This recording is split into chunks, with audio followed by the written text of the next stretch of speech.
Muito boa noite a todos. Quinta-feira, 11 horas da noite. Estamos aqui para fazer o nosso estudo do Evangelho no Lar e por uma sugestão de uma amiga nossa, a gente passou a transmitir isso pela internet.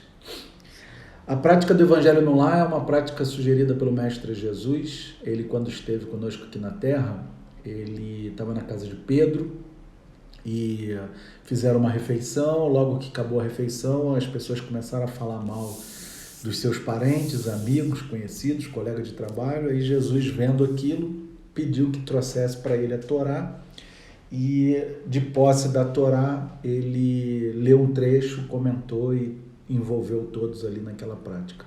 E a doutrina espírita resgata essa prática e propõe que a gente faça isso na nossa casa, uma vez por semana, pelo menos 30 minutos. E é um processo muito simples. A gente usa um livro de página, eu utilizo o Pão Nosso, psicografia de Chico Xavier com Emmanuel, e uso o Evangelho segundo o Espiritismo, mas você pode usar a Bíblia, a Torá, qualquer outro livro de sua religião. Nós deixamos um copo de água, eu normalmente deixo uma garrafa, né? E aí a gente pede que os bons espíritos que depositem nessa água tudo aquilo que seja bom e útil para nós. Dando continuidade aos nossos estudos, hoje nós vamos ler a página Melhor Sofrer no Bem, né? E aí Emmanuel destaca um pedacinho do Evangelho e depois ele abre esse pensamento para a gente. E aí ele fala assim: porque melhor é que padeceis fazendo bem, se a vontade de Deus assim o quer, do que fazendo mal. Pedro, na primeira carta de Pedro, no capítulo 3, no versículo 17. Para amealhar recursos financeiros que será compelido a abandonar precipitadamente, o homem muitas vezes adquire deplorável enfermidade que lhe corrói os centros de força, trazendo a morte indesejável.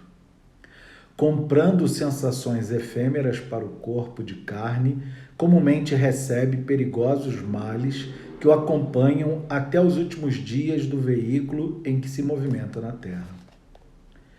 Encolerizando-se por insignificantes lições do caminho, envenena órgãos vitais, criando fatais desequilíbrios à vida física. Recheando o estômago, em certas ocasiões, estabelece a viciação de aparelhos importantes da instrumentalização fisiológica, renunciando à perfeição do vaso carnal pelo simples prazer da gula. Por que temer os percalços da senda clara do amor e da sabedoria, se o trilho escuro do ódio e da ignorância permanece repleto de forças vingadoras e perturbantes? Como recear o cansaço e o esgotamento, as complicações e incompreensões, os conflitos e os desgostos decorrentes da abençoada luta pela suprema vitória do bem, se o combate pelo triunfo provisório do mal conduz os batalhadores a tributos aflitivos de sofrimento? Gastemos nossas melhores possibilidades a serviço do Cristo, empenhando-lhe nossas vidas. A arma criminosa que se quebra e a medida repugnante consumada provocam sempre maldições e sombra. Mas para o servo dilacerado no dever e para a lâmpada que se apaga no serviço iluminativo, reserva-se destino diferente.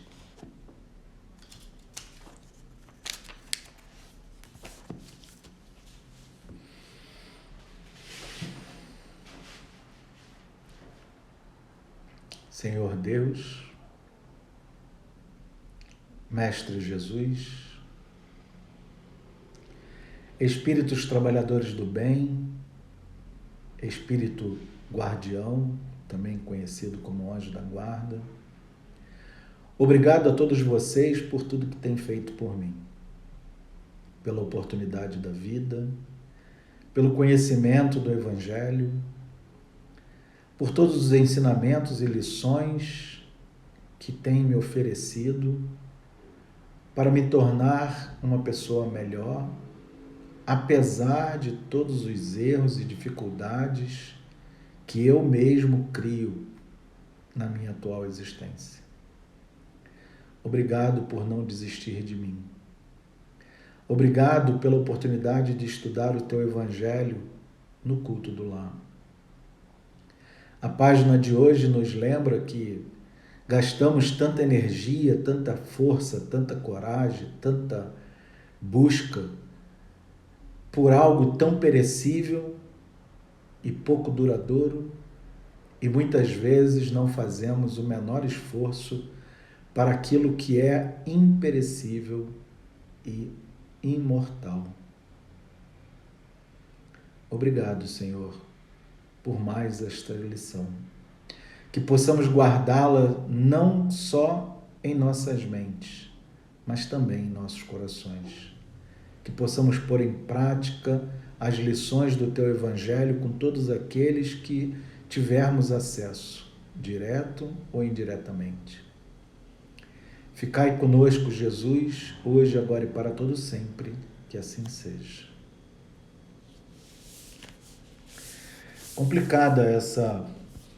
Complicada no sentido de puxão de orelha, né? Forte puxão de orelha para a gente. A maioria de nós passa a vida toda buscando realizações perante o mundo e não faz o menor esforço de buscar uma realização perante Deus, que é nosso mestre, nosso Pai Criador, um ser que ainda não compreendemos de tão grande que Ele é e que não desiste de nós nunca.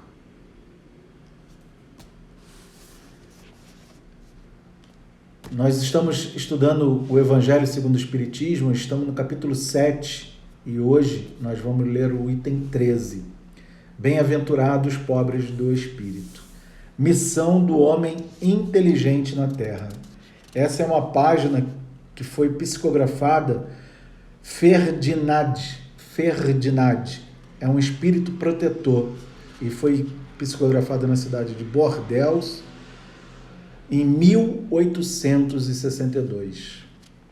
Então, essa página, ditada por um anjo da guarda, serve para todos os anjos da guarda de todos nós, falando para nós, falando individualmente para cada um de nós.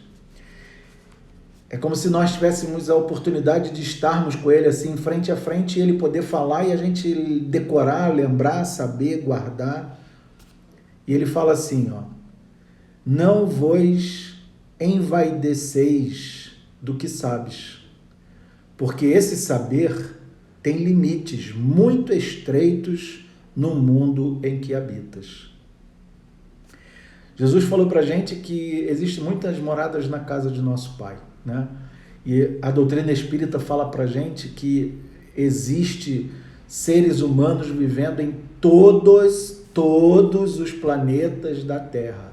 E aí você vai falar assim, mas o telescópio Hubble olha para Marte e não vê ninguém. Claro, porque a estrutura dos seres vivos lá é diferente da estrutura dos seres vivos aqui no planeta Terra. Por isso que o nosso telescópio, que está lá olhando aquilo que a gente está acostumado, não encontra. Mas isso não quer dizer que não tenha vida lá, né? Numa outra frequência vibratória diferente da matéria que nós temos aqui na Terra. E aí, as pessoas aqui se acham os mais inteligentes do mundo, a gente é os bambambam na parada e tudo mais. Só que, por exemplo, no planeta de Júpiter, a vida lá é tão mais avançada que a vida aqui na Terra, que Mozart, depois de ter desencarnado e ter usado da mediunidade para falar com Kardec na época, dizia que a gente não ia entender o que ele ia dizer, mas que a casa dele lá era toda construída de notas musicais. Aí a gente olha a nossa parede de tijolo concreto aqui e fala assim, que nada, isso é viagem, tem nada a ver com coisa nenhuma. Mas Jesus há 2000 anos já disse que existem muitas moradas na casa de meu Pai. Então não vos envaidecer do que sabes, porque esse saber tem limite muito estreito no mundo em que habitas. Mesmo supondo que sejas uma das sumidades inteligentes deste globo, não tendes nenhum direito de envaidecer-vos. Se Deus, em seus desígnios, vos fez nascer num meio em que pudeste desenvolver a inteligência, é que deseja que a utilizeis para o bem de todos.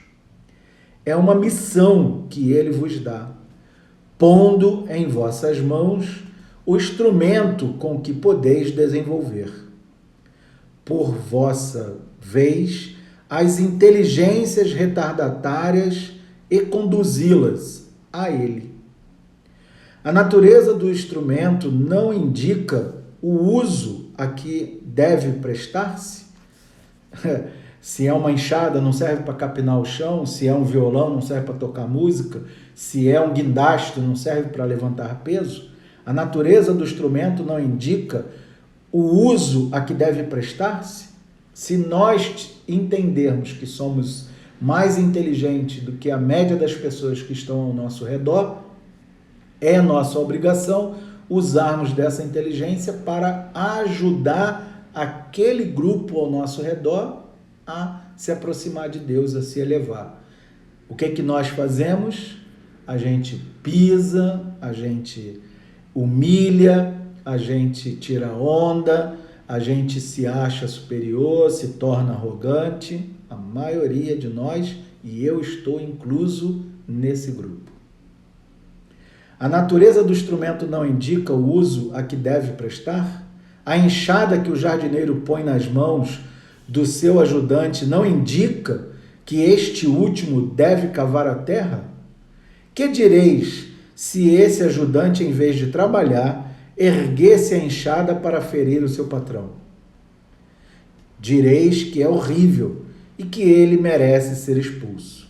Pois bem, não se dá a mesma coisa com aquele que se serve de sua inteligência para destruir a ideia de Deus e da providência entre seus irmãos? Não levanta contra o seu patrão a enxada que lhe foi dada para desbravar o terreno? Tem ele direito ao salário prometido? Não merece, ao contrário, ser expulso do jardim? Ele o será, não duvideis, e arrastará existências miseráveis e cheia de humilhações, até que se curve diante daquele a quem tudo deve. A inteligência é rica de méritos para o futuro, mas sobre a condição de ser bem empregada. Se todos os homens que a possuem dela se servissem de conformidade com a vontade de Deus, a tarefa dos espíritos de fazer progredir a humanidade seria bem mais fácil. Infelizmente, muitos a tornam um instrumento de orgulho e de perdição contra si mesmo. O homem abusa da inteligência como de todas as outras suas faculdades e, no entanto, não lhe falta ensinamento que o advirtam de que uma mão poderosa pode retirar o que lhe concedeu. Ferdinand, Espírito Protetor, Bordeaux, 1862. Desde muito novo, desde muito garoto, eu sempre me vi com uma percepção, uma inteligência, uma sagacidade, um entendimento, uma coisa de uma forma acima da média com relação às pessoas ao meu redor. E poucas foram as vezes que eu usei dessa capacidade para auxiliar essas pessoas que estavam à minha volta. Muito pelo contrário, eu acabava tendo pouca paciência, tendo pouca coragem de ouvir, tendo pouca mansidão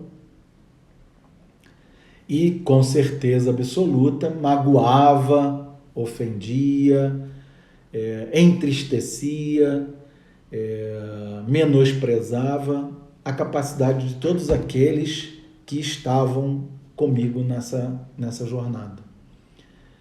E a gente não enxerga que está agindo dessa forma. A gente só enxerga quando a gente busca dentro de nós sermos um espelho de Jesus na Terra. Não porque alguém está pedindo para a gente, não porque foi uma sugestão de alguém, não. Porque você apanha, chega num dia que você fala assim, chega, não quero mais apanhar. Não quero mais aprender pela dor, eu quero aprender pelo amor. É possível, sim. Todos nós podemos viver dessa forma. Basta a gente querer. Se a gente quiser e estar atento, quando algo acontecer que nos contraria, a gente vai falar assim, opa, peraí, calma. Não é por aí que eu devo ir, é por ali. Porque por aí eu estou me achando melhor do que aquele meu irmão em humanidade e não existe ninguém nessa terra melhor do que ninguém. Quando alguma coisa acontecer que nos contrariar, cara, puxar o freio na hora é muito difícil. Muito difícil. Mas a gente tem que estar atento e firmar pensamento na figura de Jesus e perguntar para nós mesmos o que Jesus faria naquela situação. E óbvio que ele faria naturalmente o que nós vamos fazer por inteligência. Eu participava de uma sala, num grupo no Clubhouse, e uma das pessoas dizia lá que se a gente soubesse o quanto é vantajoso para nós próprios fazer o bem para outra pessoa, a gente faria o bem por interesse desse benefício. E não seria menosprezado esse bem que a gente fez, esse socorro que a gente prestou, esse auxílio que a gente realizou. Então, se dentro do nosso entendimento a gente se julgar maior, mais inteligente ou mais capaz do que qualquer outro irmão nosso em humanidade, lembrando da lição do Evangelho, lembrando da página da noite de hoje, a gente deve pensar que essa inteligência é apenas um instrumento que Deus colocou na nossa mão para que a gente possa auxiliar a quem esteja do nosso lado. Olha como a visão muda de eu sou o cara, eu sou o inteligente, eu sou o bambambá, para eu tenho uma enxada que eu posso auxiliar alguém que esteja do meu lado. E se é um recurso que pode estar à disposição de outras pessoas, por que não empregá-lo e fazer o bem? A proposta do Evangelho de Jesus é que nós venhamos a nos modificar para melhor e não para que a gente se justifique nos erros que a gente comete. A proposta do Cristo é mostrar para nós que só existe uma pessoa que nós temos que vencer. É nós mesmos. As nossas más tendências e as nossas má inclinações. Qualquer coisa que a gente dá desculpa, e eu participo de um grupo de estudo nas quartas-feiras, é interessante porque eu ouço E me dá a impressão de que a pessoa está sempre buscando uma justificativa ou uma desculpa para se permitir falhar. Não, eu sou humano, a carne é fraca, a matéria permite isso. Quando Cristo esteve aqui na Terra, e não falou nada dessas coisas. Ele simplesmente disse: abandona e me segue. Ou seja, pega o teu orgulho, pega teu ego, pega a tua vaidade, bota de lado e me segue. Coloca a tua raivinha na viola, a viola no saco e me segue. Coloca a tua prepotência no saco e me segue. Vença a si próprio, porque ao vencer a si mesmo, você vai estar vencendo o mundo. E ao vencer o mundo, você sai dessa atual existência vitorioso. Porque ninguém reencarna, ninguém nasce para cometer erro. A gente nasce e reencarna para produzir acertos. E a vida toda nossa é livre para a gente semear tudo que a gente quiser semear. Mas a colheita, ela é obrigatória. E se você passa durante toda a sua vida, pautado no estudo da noite de hoje, que é o fato da inteligência, usando a sua inteligência para menosprezar as outras pessoas, para pisar nas outras pessoas, para se achar melhor do que as outras pessoas, você está plantando vento e aí você vai colher tempestade. Não tem outra forma de se obter resultado. Vai ser esse. Você vai plantar vento e vai colher tempestade. E aí depois, numa próxima existência, você vai falar assim: nossa, minha vida é muito ruim, eu vivo privado de todo recurso, eu não consigo estudar, eu não consigo desenvolver. Por quê? Porque no anterior, mano, você fez tudo isso, foi merda. Então, para tu não fazer merda nessa, fica cerceado, fica limitado, fica restrito aquele parquinho, aquele cercadinho ali, para que você não faça algo ainda pior para consigo mesmo. Para consigo mesmo. Depois para com o seu próximo e num escala ainda maior de erro para com a sociedade. Então a gente erra primeiro conosco, quando a gente escolhe agir de uma maneira intempestiva e contrária aos ensinamentos de Jesus. Somos nós prejudicando a nós mesmos.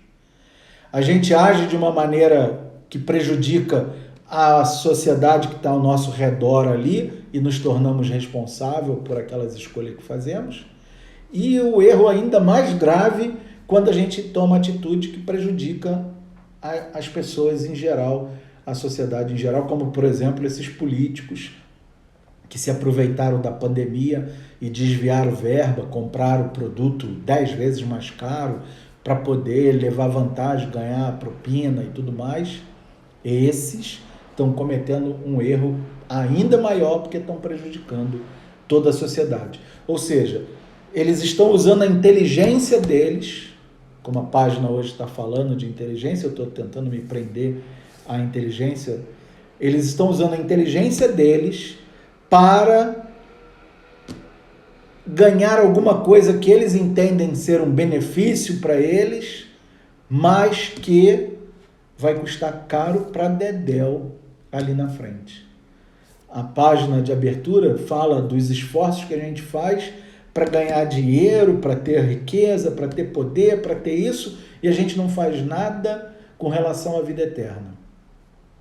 E o estudo do Evangelho veio falar para a gente do uso da inteligência, que a gente, se fosse inteligente mesmo, a gente fazia o bem só para ter a vantagem do ganho que esse bem que a gente produziu ia trazer para a nossa vida. Bom, o reloginho aqui já está me avisando que já são 22h25. A gente sempre faz uma vibração antes de terminar, e encerra com uma prece, bebe a água e aí está encerrado o estudo do Evangelho do Lar. Como nós estamos atravessando uma fase bem complicada do nosso planeta, né, com essa Covid e tudo mais, eu sempre fazia a meditação focado no pessoal da Covid, né, quem desencarnou, quem ficou e tudo mais. E aí uma pessoa muito especial, sabe? Ela me falou assim, por que você está limitando a vibração a só esse grupo? Por que não expande para todo o planeta Terra e todos os seus habitantes? E eu pensei, é verdade, né? Por que não? Então, a gente modificou a vibração agora de uma forma mais ampla e restrita. Então, eu vou convidar a todos os presentes, encarnados e desencarnados, a quem nos acompanha pela internet, a fecharmos os nossos olhos nesse momento e visualizarmos uma cor violeta. Vermos em nossa mente uma cor violeta que é atribuída a Saint-Germain, ao sétimo raio, a transmutação de energia. E aí a gente vai visualizando essa cor violeta, tomando conta de todo o nosso corpo, de todo o nosso ser. A gente vai mudando de cor da nossa pele e ela vai ficando violeta. A gente vai respirando, absorvendo um ar e vendo esse ar que a gente está absorvendo de cor violeta. A gente vai expirando e vendo saindo de nós um ar de cor violeta. E essa cor violeta vai transmutando dentro de nós todo o sofrimento, toda a dor, toda a tristeza, toda a mágoa, todo o rancor, e vai deixando dentro de nós só o sentimento bom, a gratidão, a alegria, a satisfação, a abundância. E à medida que nós respiramos e inspiramos e expiramos, essa luz rosa, essa cor rosa vai se expandindo de nós e tomando todo o ambiente onde nós nos encontramos, aonde quer que estejamos. Podemos estar no metrô, podemos estar no ônibus, podemos estar em casa, no trabalho, no carro. E vamos visualizando essa cor violeta se expandindo cada vez mais. À medida que respiramos, inspiramos e expiramos, ela vai pulsando e expandindo. E agora nós visualizamos o globo terrestre todo envolto nessa cor violeta. À medida que o planeta pulsa, essa luz violeta penetra todos os corações de todas as almas. Em todos os 7 planos deste planeta, seja encarnado ou desencarnado, esteja onde estiver. Cada criatura viva vai respirando esta luz violeta e modificando o seu padrão, acalmando, serenando. E agora nós vemos a figura do Cristo envolto ao nosso planeta Terra, num abraço fraterno, ampliando essa luz violeta que nós estamos emanando. O Cristo se junta a nós neste momento e fortalece esse nosso desejo de transmutar todas as dores, sofrimentos e mazela de nosso planeta, de todas as criaturas vivas e de nossa vida individual.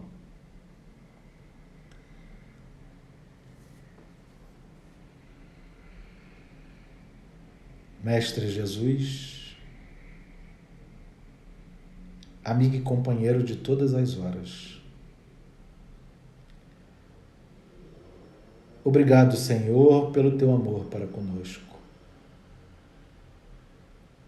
Obrigado pelas tuas lições. Obrigado por nunca desistir de nós. Obrigado pela oportunidade de trabalho. Obrigado pelo corpo físico que possuímos. Obrigado por todas as lições que o Senhor tem nos ensinado nesta nossa encarnação. Obrigado pelos amigos que fazemos. Obrigado por tudo, Senhor, que o Senhor tem nos proporcionado. Que possamos, Mestre Jesus, ser o Teu exemplo vivo aqui na Terra, nas nossas ações, nas nossas palavras, nos nossos atos e nos nossos pensamentos.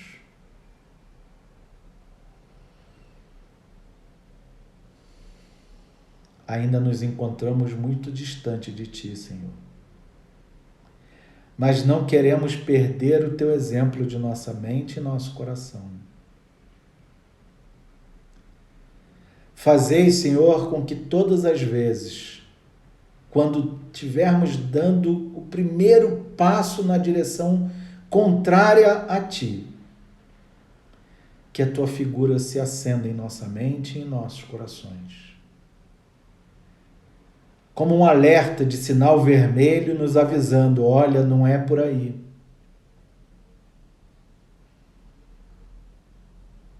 E que possamos compreender e parar, dar meia volta e voltar. Gratidão pelo Teu amor para conosco. Gratidão por tudo que tem feito por nós. Ficai conosco esta semana que se inicia.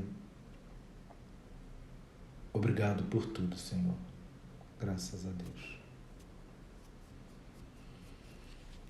E assim nós tomamos a nossa água.